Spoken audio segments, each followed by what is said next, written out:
Azərbaycanda artıq yaşlılar ölmür. Bu ölkədə gənclər qırılır. Gedin Bakının qəbristanlıqlarına, baş daşlarına baxın, doğum tarixlərini oxuyun. 1995, 1998, 2000. 30 yaşında infarkt olar.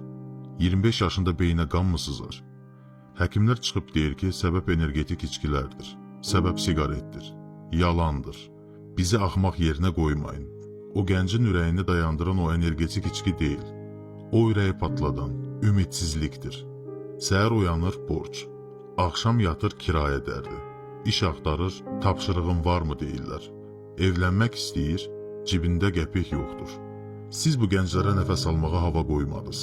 Məmurun oğlu 30 yaşında Dubayda keyfdən ölür.